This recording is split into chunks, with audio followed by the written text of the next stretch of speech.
Hey there, I'm Terrie, and I'm the intuitive healer for folks who have anxiety and want to access their soul evolution and intuition.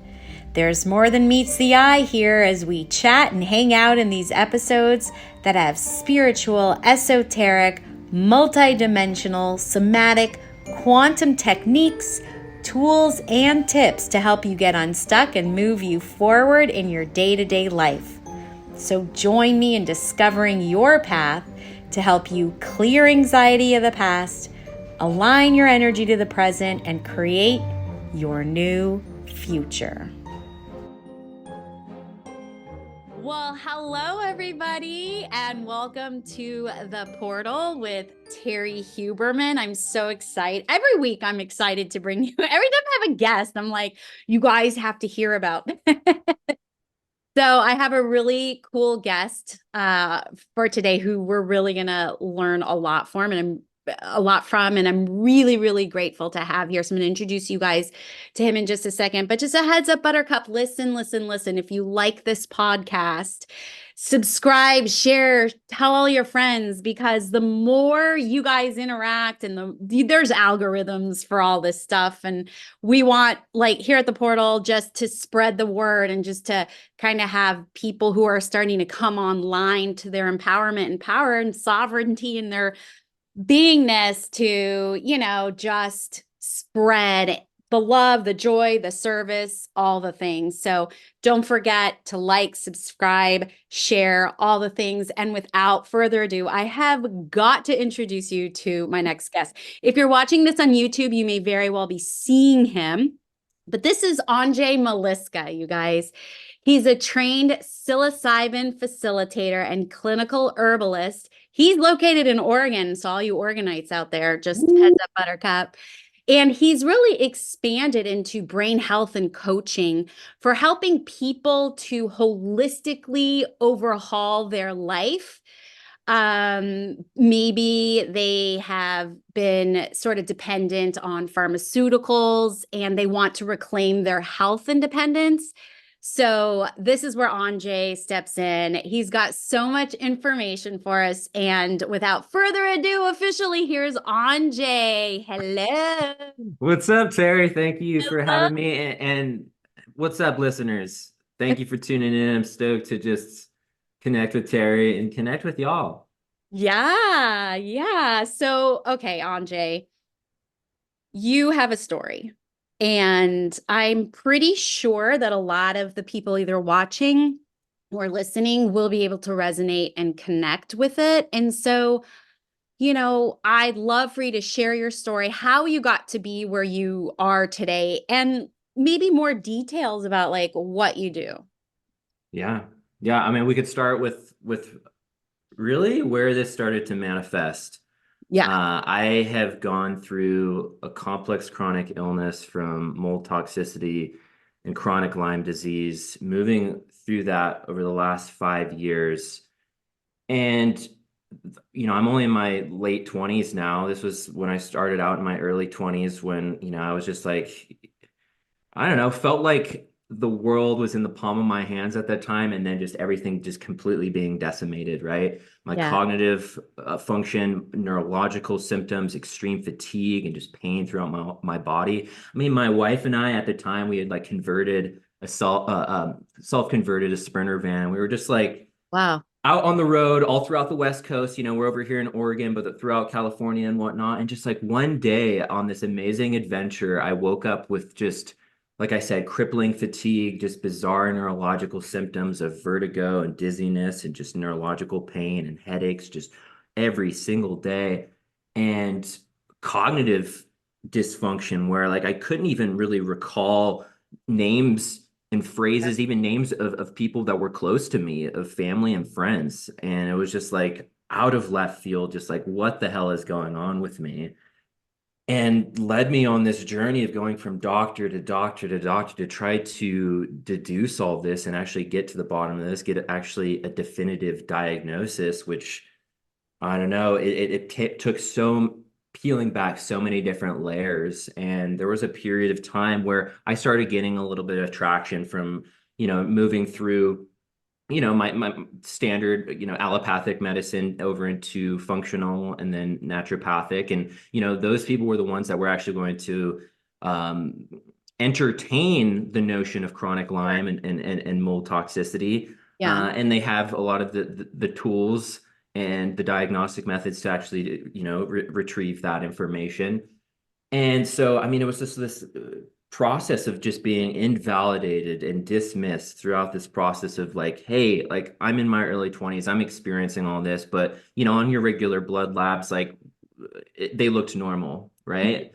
And I feel like a lot of people are in this scenario of like feeling like utter shit. Yeah. Their labs aren't actually being, they're going in, they're trying to actually express everything that they're feeling, and they're like, oh, it's just all in your head.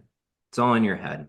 And that's, I mean, it's such a common occurrence for people Yeah. in the chronic Lyme and mold toxicity because it's like, it's extremely complex and personalized, and you have to take all these different components and put them together. And so throughout that process of putting these together, I mean, I definitely ran into my fair of quacks throughout the process where I Gonna say, met yeah, this, how, yeah. yeah, I went to this doc that really just put my ass in the dirt. Like he just handed me over hordes and hordes of antibiotics and different herbs and supplements and all this shit. I was injecting homeopathic solutions into my. He was a homeopathic doctor and just like one of the biggest quacks out there. And I should have seen the signs because of just looking into it. I guess he got his practice and license revoked, practicing over in California. Wow. And so from that led to a period of just like 6 months of just being utterly bedridden and losing that Sprinter van that my wife and I had, basically our home. I had to like move back in with my folks. And that's ultimately how I got up to here to Oregon because they were moving up. I'm originally from Reno, Nevada. And, throughout this whole process of just like dismantling my whole kind of self construct and identity because I was an extremely active, outgoing person. And to just get to the point where it's just like I could barely walk up a flight of stairs and just for, months on end and not really making any progress and just slowly just getting back to my baseline, which my baseline was like just utter shit, right? Yeah. And so, throughout this process of like, yes, being getting supported by the doctors that I was seeing. Granted, I've seen probably over 15 up to 20 doctors to date at this point, and have learned little bits of things and information from each one throughout the process, but ultimately have had to basically take agency of my own Mhm. well-being, Exactly. become my own physician throughout this process, educate myself and equip myself with the tools that have ultimately led me to reclaim my health, my vitality. I mean, my mental, emotional well-being, Yeah. going from that place of just like complete deconstruction of my self-identity and just being in this void in a sense of like not really being able to participate in the life that I once lived. I guess it was kind of reminiscent of a psychedelic journey in a sense of this deconstruction of myself. And ultimately things have led to the exploration more of psychedelics. But throughout that process of educating myself, going through different training programs, here is the beauty about being in Oregon is the decriminalization of psilocybin. And so going through the certification and licensure process to be able to have access to that medicine for people who need it most, right? Yeah. But those are just like tools in the toolbox of, I mean, throughout this process of just like I said before we hit record of just like this overhaul, this holistic overhaul of my life of optimizing my nutrition, my lifestyle, my mindset, my environment. I Yeah. mean, especially the aspect of mold toxicity. Um, the way that modern construction, modern design and of buildings is like if any kind of water intrusion is present, like things just completely just bloom as far as mold spores and just Sure. mycotoxins. And it can be extremely devastating to health and long-term consequences too, because a lot of people are under the assumption, well, it's like, oh yeah, mold allergy, and I might get some symptoms to acute symptoms to a brief contact with mold. But there's others, about 25% of the population have a predisposition to becoming chronically ill to mold exposure due to a dysregulation of innate immune activity. And so it's a really complex process, and that's kind of like why it's so hard for people to, for especially the allopathic model to come on board of a one size fits all kind of approach. That's Yeah, not the case. It needs to be extremely personalized. And basically, sure. for myself, having to step up to the plate and do that on myself with the help of others, but then obviously now getting to a place of vitality and well-being, be able to be of service to others through this process. It's so interesting everything that you're saying because, and there are no mistakes, right? Divine timing, divine order. But I was reading for one of my clients yesterday, and he's a therapist, and he's struggling right now, just personally with some stuff, and he's been doing some psilocybin microdosing, working with a facilitator and all that, and he's very frustrated because in those moments where it's being monitored, I just want to say to everybody, it's just being monitored, okay? It's, a safe environment where he's like, I am so connected to the divine and I can feel the love and I know all the things. And then when I come back to reality and then, moving through life, he experiences challenges because he gets so much growth and he himself is working out some trauma. Mhm. And I was explaining to him that we have to use our human as well as our higher soul. And that's what I'm hearing you say is a lot of this with diet, environment, all of that, right? And Yes. people forget, or at least the spiritual community, which is really who I'm talking to and who mostly listen here, is that they have a tendency to focus on the non-physical. But the thing is we have to use the physical, meaning the human, the body. It's the vessel. So the vessel, correct. So I mean, that's what I'm hearing. I'm hearing you say a lot of things, but that's really what's resonating and connecting. And I feel like a lot of people will turn to psychedelics or whatnot for that spiritual experience, which I get, but it can be a type of bypassing if you're not actually doing what I call earth work. So there's light Mm, work and then there's earth work. I Now, love that. I did an ayahuasca ceremony one time.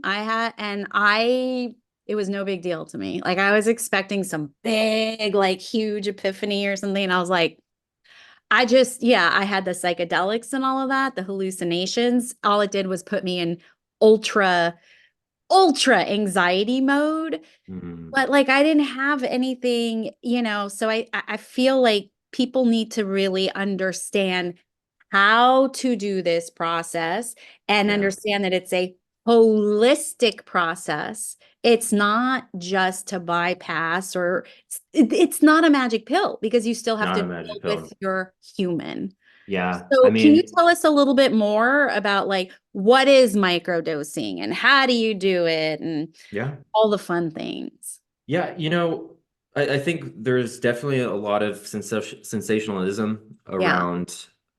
around psychedelics at this point in time. There's a lot of media, there's a lot of press, and claims around them being cure-alls, quick fixes, Yeah. magic bullets. Which obviously there are some miracles that can take place. We're not Without a going to doubt. discount or No. discredit that, but for the vast majority, if we have setting such high expectations of these things and that they're going to solve all our problems and then they don't, like, yeah, we can feel very disenchanted, discouraged, disenfranchised throughout this process. But what's interesting, and some of the research is indicating that there's intrinsic health benefits or help intrinsic basically shifts in our health habits. especially with microdosing, because it's providing such greater self-awareness. I mean, and with macrodosing as well. But there's research indicating that people are leaning into more health promoting habits of being more mindful of their nutrition, of exercising and movement, letting go of certain, addictions, whether it be alcohol, cigarettes, opioids, and others, and connecting with oneself and then connecting with community. And I guess, microdosing is the practice of taking sub-hallucinogenic doses of psychedelics, meaning we're not feeling any of the psychoactive effects of the psychedelics, but it's helping prime our neurological environment for allowing new modes of thinking, feeling, and being to manifest, Okay. mainly through the process and the science of neuroplasticity, which is the brain's ability to change, make new connections, to make new formations, ultimately leading to that change in self-perception, self-awareness, and just how we're interfacing and interacting with the world, Yeah. right? Changing our relationship with the world, the relationship with our health, like seeing that, hey, we don't want to be treating our bodies like shit, Yeah, we can go off, to these expansive, transcendent journeys on a macrodose, and even, tapping into that spiritual realm. I mean, everything is infused with spirit, right? Even with microdosing, but it's like, okay, yeah, how do we tend to the vessel as well? How do we take great care of this? So then there's an integration with this, and Yeah. we're not, like you said, bypassing and just kind of dissociating and escaping in a sense when going on a psychedelic journey. Yeah.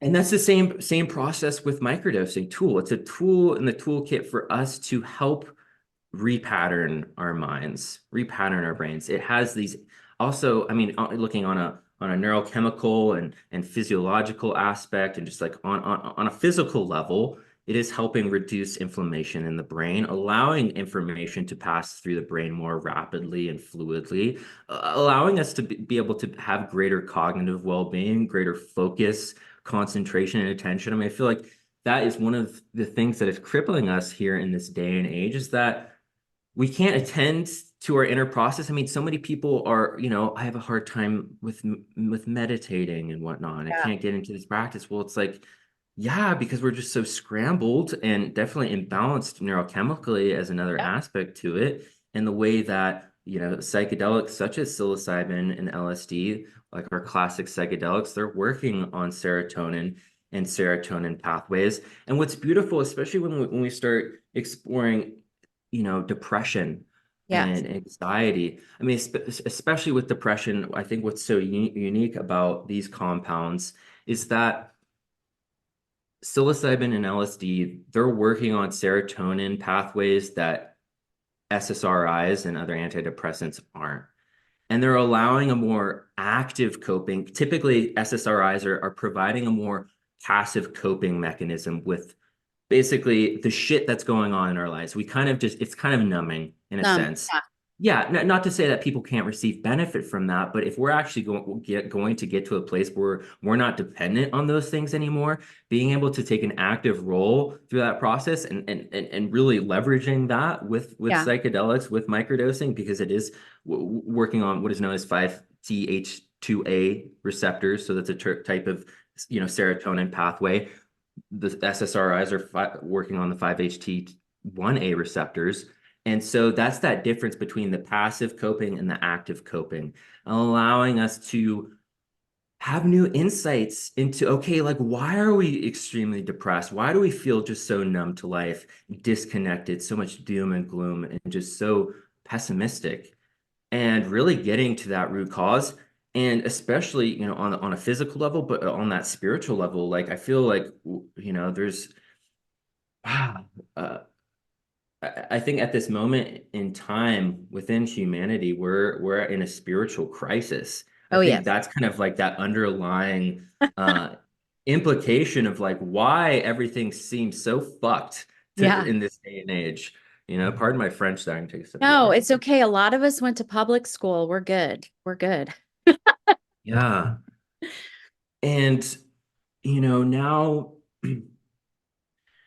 with psychedelics coming more online and being more accepted, decriminalization here in Oregon and now in Colorado and other places throughout the US, and more of just a social acceptance, because it's like yeah, the research is profound and the breakthroughs that people are having and the efficacy of these medicines. And it was unfortunate that they've been demonized for so long and the Yeah. propaganda that had surrounded these things for so long. But finally things are coming to the surface and there's this, generation of this mass momentum that is allowing, the collective to have this mindset shift, Yeah. being more receptive to psychedelic substances. And I mean, especially the psilocybin mushroom, so profound, so humble. But I think, to go to a little bit more of an esoteric realm, I know your listenership and viewership is going to love this. It's like, you know, the mushroom has a consciousness of its own, right? Sure. Sure. And I think one reason why this is becoming more and more socially accepted because it's on a mission. It has an intention. It's set an intention that it knows that, Service to with provide. communing Yeah. with humans and opening up and expanding Yeah. our levels of awareness and consciousness is ultimately leading our shift to saving humanity, but also the planet and our symbiotic relationship with this planet. I personally, I mean, before I got into everything within health, I mean, coming out of high school, well, let's go into there. Let's go there. Oh, High school, high I school started. too. Oh God. I'm kidding. I had, I mean, I was introduced to psychedelics at a very young age. 13 years old was when I had my first psilocybin experience. Up to that point, I'd been smoking a lot of weed, and it was fun, but psilocybin really just like obviously opens one up to the profundity of life and just our existence, right? A year later, I had my first LSD experience that was I okay, this is like something that I want to stress. We can talk about how amazing psychedelics are, but there is a dark side to Yeah, for these sure. Well, compounds that's at the the same time. polarity. Yeah. There's Yes. both in everything. Yeah. Especially if we're not coming with the respect, the reverence, and the intentionality that they deserve and that they require. Yeah. Because I took at 14 years old a mass amount of LSD. Oh my gosh. I didn't know what I was doing. I was very naive. I had taken 3 Altoids that were said to be dipped in LSD. I didn't know what the hell that meant. I still But don't know what it means. LSD is Yeah. profoundly potent, extremally potent. It's weighed out in a millionth of a gram. So you took And three so of 3 those? of those that were dipped, I don't even know how many micrograms that would have been, but it was one of the most, I mean, transcendent experiences that I've ever had, but the most traumatizing. Yeah, I was gonna Mainly say. because at that age of 14 years old, I barely had a self construct and self Yeah. identity and perceptual conceptual model of reality. It was barely a very thin foundation, very small foundation that was just utterly obliterated. And that really changed the trajectory of my life at that time. I mean, it would for anybody at no matter what stage of life, but especially at that time, so young, so naive, so ignorant, and complete. I immersed myself back within the tapestry and the web of all kind of creation and consciousness. But I literally witnessed a countdown timer to ultimately that led to my death.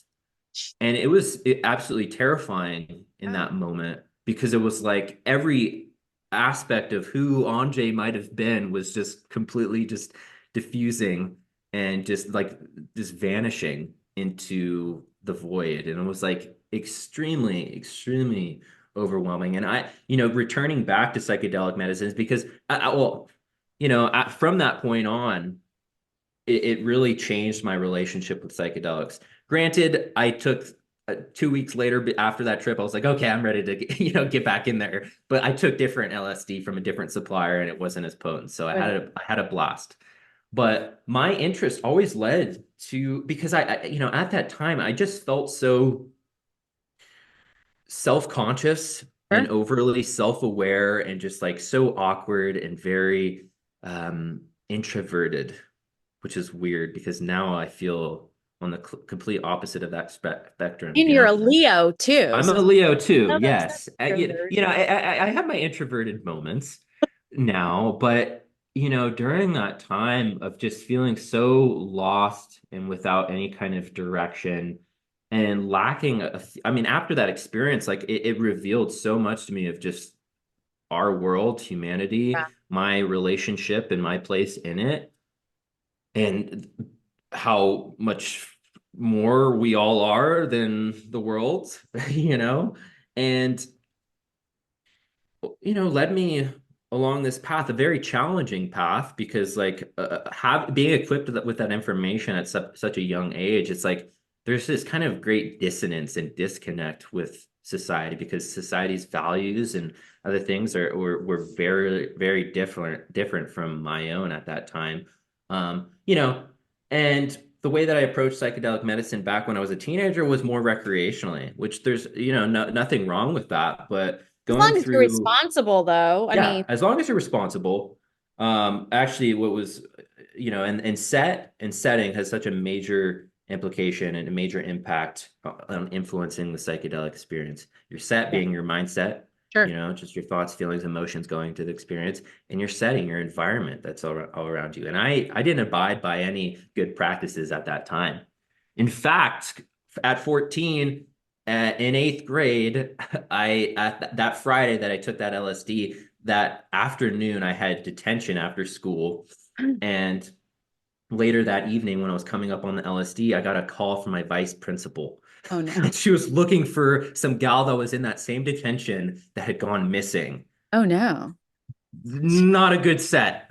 Not a good set. I wouldn't recommend it, Yeah, not at so all. No, that no. really set the stage for that whole experience, and just being in an environment with so many other people that, just rowdy teenagers and not necessarily knowing, how to navigate Yeah. psychedelic journey.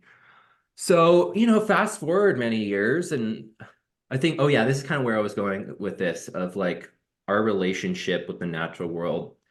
Coming out of high school, I was like, what the hell do I do with my life? And I was so lost, so directionless again. Having these profound insights from these psychedelic experiences and realizing like I wanted to live a little bit more intentionally, and I Mm, didn't want to go just, conform to this rat race and whatnot. And so I decided to go live in an intentional community for in Oregon. Coming out of Reno, Nevada, moved up into outside of Eugene, and had this really, really this profound experience with being with people that were intimately connected to place in the land that they were inhabiting. And I did this permaculture design course and just community immersion of like learning how to replicate natural ecosystems within our agricultural systems and having just that intimate relationship with the land and with plants. And that's just kind of what, has evolved to me building this relationship with them. And eventually, going through this healing journey of, chronic Lyme and mold, of like, also recognizing just the other plant medicines that are out there, the different herbal medicines found throughout, traditional Chinese medicine, Ayurvedic medicine, even Western herbalism, and beyond, and being able to commune with the land and be able to have this reciprocity, specifically with like, okay, being able to identify certain medicinal plants and being able to, you know, build that connection and that relationship, and foraging and just going out into the wild and like, reclaiming our wildness in a sense. I think psychedelics reveal that to us of just our beautiful human nature beyond the egoic mind that is just so controlling and just so overwhelming and so just like limiting. And psychedelics, they're kind of peeling back these different yes. veils and allowing us to Yeah. just I kind of feel like achieve that. when you're talking about that, that's when we're talking about paradigm shifts. We're talking about consciousness shifts and even timeline jumping, which I Mm, know can be a little bit complicated and not, it's sort of part of this conversation. adjunctively. Well, even in a psychedelic experience, just time distortion and how Yeah. time can rapidly speed up or slow down, and you could feel like you're living out many lifetimes in just a few hours. So. So that actually brings me to a good question. So I've never done, I am curious. Mhm. And so I do neurofeedback as part of the Mhm. neuroplasticity rewiring system for my Yeah. CPTSD.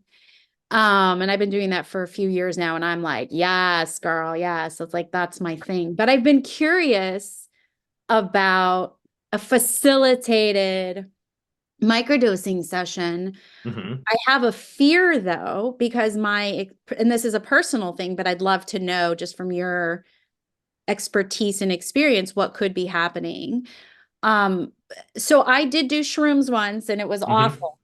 I mean, granted, Oh, I have no idea what was in it. It was not, yeah. it was like a recreational, like it was awful. It was just horrible, awful. And then of course I did Sorry.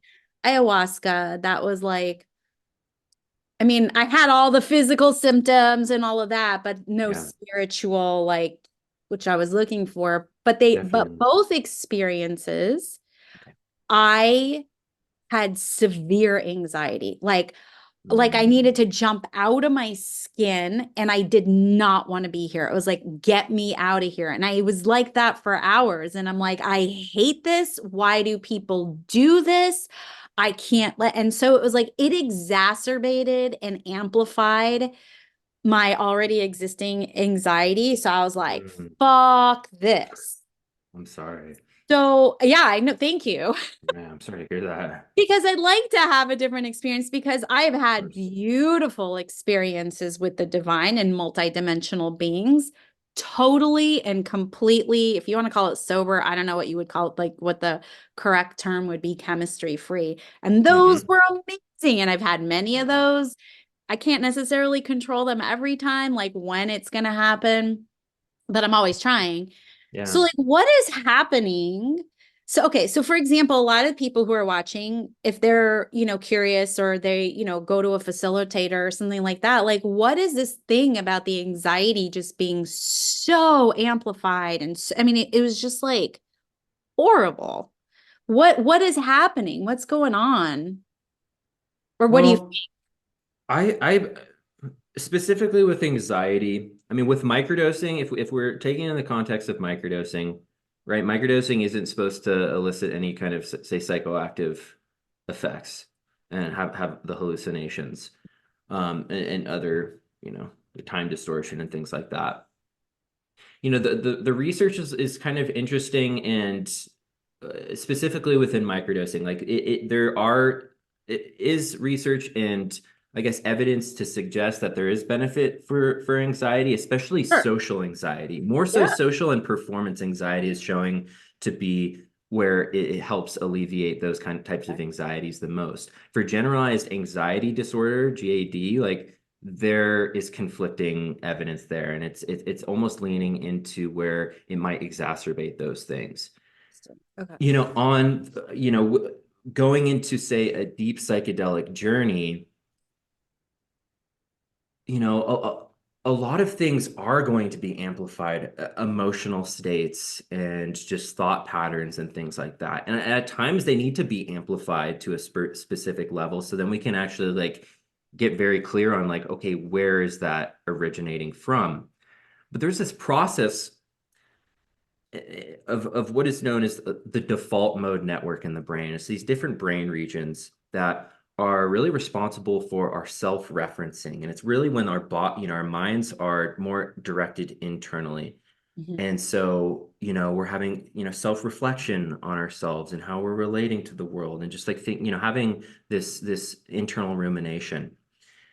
That process is disrupted within a psychedelic journey, and it might amplify things, but ultimately, to go through that process to kind of like peel back those maybe negative thought loops that we just keep kind of residing in, that keep getting reinforced.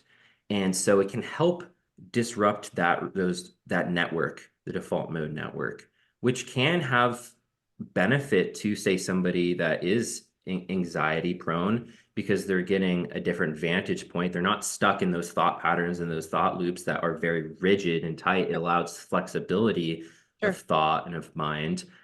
And so that is kind of where that's indicated for anxiety. And a lot of the times, I mean, thank you for sharing that experience. Granted, like maybe in your mind it was a negative and very challenging experience, but there is something to be said about those challenging experiences that, a lot of the time, like we said, with the dark side of psychedelics, I mean that there are definitely extremes to the dark side of like it where it can be re-traumatizing, but there is an area, a middle ground where going through a very adverse situation, a very arduous and just challenging experience is kind of an initiatory rite of passage process, because you are left to with basically by yourself in this process. Like it kind of reminds me of just like I was very by myself, like in here. but you're very just isolated and like Yeah. having to go through this challenge, like you're withdrawn from the rest of society, right? And just It was crazy. granted you It might, was like me and yeah, and it's only like me and get me out of here. and it's revealing sometimes like it puts up a mirror to ourselves and like some of the worst parts of ourselves and just like really bring those to the surface. And what's interesting, you saying about, you were wanting to go in and had an expectation of going in having a for the ayahuasca experience of a Yeah. spiritual Well, journey. because everybody else says, oh my God, Yeah. they have these big epiphanies and all this stuff. And I'm like, where's my epiphany? Like, And sometimes the medicine, it has another plan for us, and sometimes it's kind of like a hard pill to swallow. yeah, And I think what we could take from that experience of it being very body based, like you were saying in the beginning, like sometimes we want to aspire to these you know uh transcendent esoteric spiritual spaces, um and experiences and mystical type experiences, right? But a lot of this stuff comes up in the body, and you're oh like, yeah. whoa, I wasn't anticipating that. And maybe there's definitely a lot to be explored there. And that's kind of where did you have an integration session after the fact? This was not official. Like none of Yeah. this was official. And it was before I started doing any of my trauma work on myself. Mm, So I'm pretty sure that I would have a very different experience if it was facilitated differently. Like even the ayahuasca thing was a little bit loosey goosey, I'll be yeah. honest. It wasn't like I did it in Peru and anything like that. So that's why like my curiosity is like I would love to be able to do it, from that perspective of it being obviously micro dosed literally, so I'm not having Mm, these like colors and stuff, although it was very yeah. pretty, very very pretty. um but yeah, so I mean, you were talking about mindset. It's like I'm a whole different human now than I was before that. I Mm, mean, I've lived I don't know how many lifetimes since that. And even like I call certain energetic frequencies or energies mm, emotion, mm-hmm, different timelines too. So, like, we time travel emotionally. I call it emotional time travel. So, I'm a whole different person. So I would totally try it again with someone like a professional who knew what they were doing, who could guide me. That's the thing, who could guide me. Because if I end up crying and sobbing, which is that's normally like that's the number one way my body releases energy is through sobbing and crying. mm. I want somebody to be able to guide me through that, so no integration, no nothing. It was like Terrie, I was like with my bestie the first time at her house. She's having the time of her life, and I'm like, get me out of Oh goodness. Yeah, here. man, you never know what you're gonna get. You sometimes Yeah. you open up a can of worms, and like you were saying, this preparation Yeah. of this trauma work, because sometimes like yeah, psychedelics, like it might not be appropriate for you for right now, and there might be Yeah. a lot of internal work that needs to be done leading up to Yeah. this. I mean, microdosing is a really great place to start to get acquainted with whatever medicine that you're ultimately going to say Yeah. macrodose in a later at a later time. I mean, the process here in, that I've been trained in and that within this model in Oregon is it's like a three-phase process of like taking somebody through a preparation session, administration, and then integration. So the preparation is all about like, okay, yeah, preparing the mind, Yeah. the emotional body, the physical body for the experience. The administration session is, when you're going through the psychedelic journey, and really that a lot of the time is pretty hands off, mainly because it's like depending on the dose, somebody might have a hard time, say, like expressing themselves in that state. Like language is sometimes just like thrown out with the whole experience. Like you Yeah. just can't articulate yourself. Language just doesn't, and the experience is ineffable in its sense in itself. Like you can't put words to the experience at times. And so a lot of the time that administration session is pretty hands off because we're really trying to trust, we are trusting that innate healing intelligence that resides within all of us. And Yeah. sometimes that gets muted by all the other stuff in our mind and our relationship to our body and like all these different things. And so the mushroom is kind of a catalyst, or whatever psychedelic is a catalyst to kind of unlock that innate healing intelligence. And we're honoring, we're trusting that process to a certain degree. And during that administration session, really a job as a facilitator is to be present through that process and make sure no complications do arise. And if they do, we take action. But then the integration phase is like, you know, we try to keep it close to that administration session, maybe a few days out from that or a week out, allow somebody to kind of sit with the experience and process it. And then we go back and really try to harness the insights, the epiphanies, the realizations that came through the journey or didn't, like in your context, in your instance, in your experience of like, yeah, it was really just coming up in my body. I was having all the physical expressions. I mean, probably with ayahuasca, the purge of Both ends. vomit Yeah. Yeah. inducing, Yeah. yeah, all over the place, So it's like, you know, delving into that and exploring, okay, how can that direct us towards maybe taking care of the body a little bit more? If Yeah. that's like a focal point, like maybe that came to the surface for us to bring awareness and attention to, and certain somatic practices Yeah. of being able to tend to the body, maybe stuck energies and emotions and traumas that are residing in the body, being able to manipulate those and move those out, move those through, or just maybe needing to nourish ourselves more with really nutrient dense foods, organ meats and bone broths and, just like a lot of berries and different things like that, a lot of healthy fats and nourishing our brains and reducing inflammation in our brains because, like Oh, yeah. we're living in a time where just, extreme exposure to glyphosate and other herbicides and pesticides that are sprayed all over our foods and, the depletion of our soils. And so we're really lacking in any kind of minerals and other, trace minerals and different nutrients and enzymes and all that good stuff. So as well as just, more and more exposure to certain heavy metals and environmental toxins like mold in the environment. Um, and just countless things that are in the different products that we're applying to our bodies and things Yeah. like that. So like there's a lot of you know areas that we can start to explore to release that toxin burden of the body, and ultimately hope to um, relieve the toxic burden on the mind and on our spiritual bodies as well. Yeah. And because all of these have these bidirectional relationships with one another, Oh, yeah. and I the mean, that's toxicity that holistic. is Yeah. yeah, the toxicity that's harming the gut and creating inflammation in the body is impacting our brain and our minds and our mental emotional states.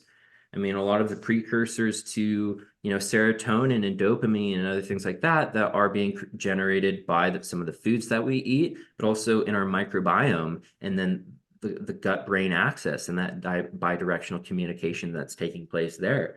The gut is very intelligent, and we Oh know yeah. that when you have that, that gut response, Yeah. it's like, whoa, it's a second brain in a sense. And so, if we're deficient in, say, nutrients and different things like that, we don't have the precursors to these different neurotransmitters in the brain, and then we're trying to take, say, psychedelics, psilocybin, LSD, to that are going to be interacting with the serotonin receptors and just and working on serotonin. It's like it might not be as uh, have the same efficacy if we are deficient in True. these areas. So it's like, all these different aspects are, you know, um, just all these different factors are weighing in to this process. So when you're doing your, I guess you can call it coaching, but really, Yeah. it's like help. I don't know. It's Yeah. it's hard because like even with me, it's like there's so many things that are done to like I love how you say, overhaul, but like Mhm. what can you just quickly share like logistics of Yeah. like what goes on during administration, right? Because we know we got to prepare the body and then we know we Yeah. got to integrate, but like Definitely. are you giving like a piece of mushroom somebody chews on? Are you injecting like what, how, what, all, and then like Yeah. are you asking them questions? Just Definitely. Well, it doesn't, in the minute administration session, I mean, there's a lot of facilitation centers here in Oregon that, they offer different environments. A lot of the time, they're going to be looking just kind of like a regular like living room or something like that, that is comfortable and very simple. It's not extremely clinical where it's just like barren walls, white and just like sterile. okay. Or other retreat centers are popping up where it's like, okay, you might be in a giant yurt out in the middle of the Pacific Northwest, and Okay. having an experience like that. But with the administration session, I mean, because I will do facilitation, but also with my brain health and like microdose coaching, that is definitely something that is over a longer period of time. And Okay. that is, so I mean, specifically going to the administration, say with macrodosing, taking a journey dose size of psilocybin. A lot of the time, it's going to be the whole mushroom, but Okay. sometimes it is encapsulated, or you can brew it up as a tea, or you can take it as an analyte, or just basically a isolated version of the psilocybin mushroom. So it's psilocybin is like the active constituent, the Okay. psychoactive constituent. There are others, but that's the most recognized one. And so it might be an isolate form of that. And it's usually just you're just swallowing it down. Okay. With the full mushroom, you might just be, just chomping on it, maybe with a Going little on bit of like food, it's good with for a it little to bit of be horrible. yeah, it's not a good flavor, that's for sure. And I prefer going the route of brewing a tea. Oh, okay. And so, usually grinding down the mushrooms. And I actually have a tea right here. No, I'm just kidding. I do have some peppermint tea, but mm, grinding down the mushrooms and then steeping them in about like 170 degrees is like the cutoff point, because you don't want to damage the psilocybin and the other active Yeah. constituents in that. Sure, sure. And you're allowing that to steep. And, that really helps with, say, settling the GI tract, because when you're eating those mushrooms whole, breaking that down in the stomach, like it can be pretty challenging and distress the GI. And so Yeah. a lot of the time, that's when you're going to be experiencing a lot more nausea and Ugh. things like that. Um, and so that's typically what I prefer. But, during the sessions, like I was saying, with the administration, it's a lot of communication in the beginning on the come up, but depending on the dose, somebody might not be able to actually communicate, and they might go to a pre-verbal Hmm. state of being, Yeah, yeah.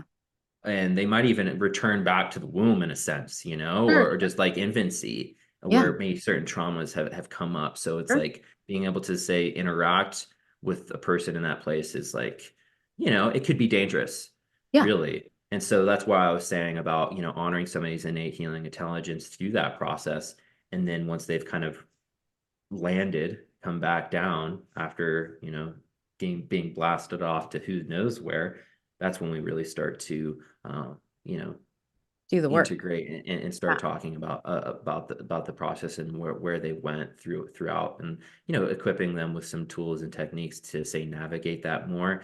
And like we were saying about your experience with it really being body based, okay, what are some practices of being able to cultivate love for the body, or movement practices? Whoa.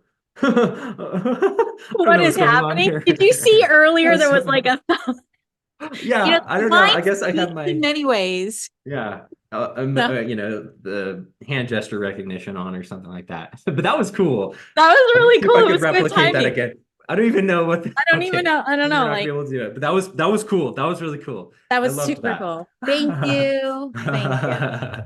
So, you know, body-based practices, maybe, massage Oh infused with yeah. some Reiki and different things like that. Myofascial Rolf, relief. myofascial release, like all these different Yeah. practices, yoga, Yeah. even strength training, like Yeah. getting back into the Sure. body and being able to strengthen and build resilience and the resilience capacity of our bodies, ultimately challenging our minds too in that process of going through Yeah. something challenging and leveling up through that process, Yeah. building up back our baseline. Because I really feel like, gosh, we're at a state where humanity is becoming that much more fragile, and it's very unfortunate.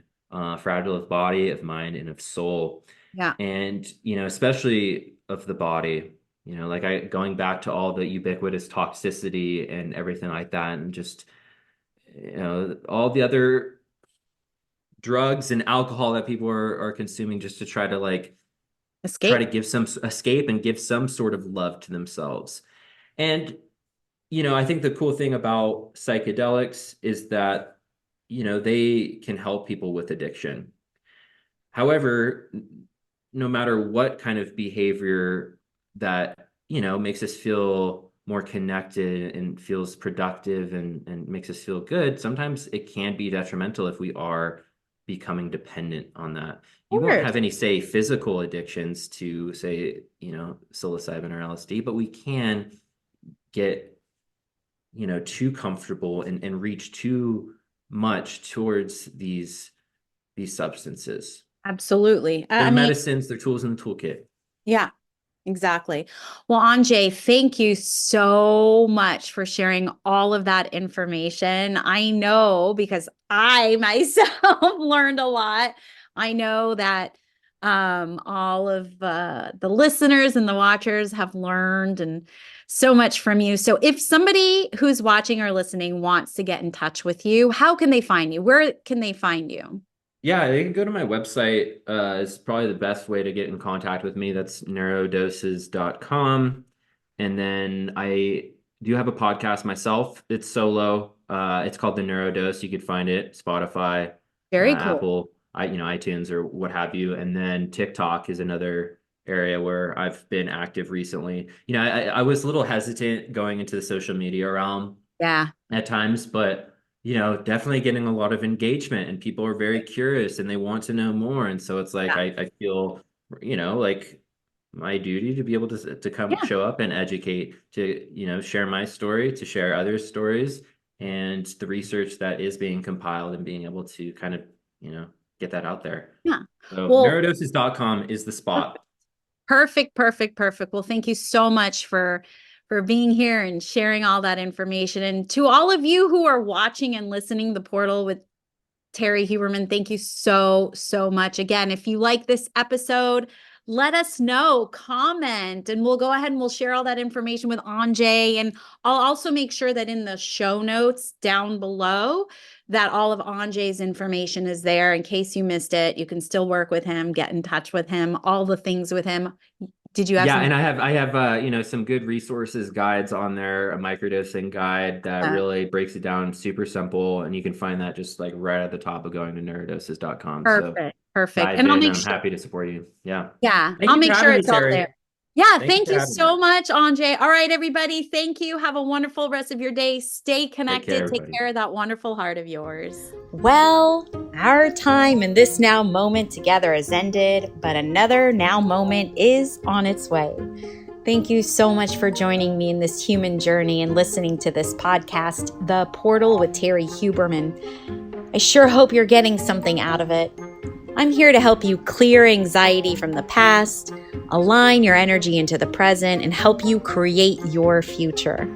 My prayer for you is to find the peace and calmness in any given now moment so you can recognize when blessings are afoot and you get to choose your next adventure. Be curious and stay connected. You can always find me at terriehuberman.com. Bye now.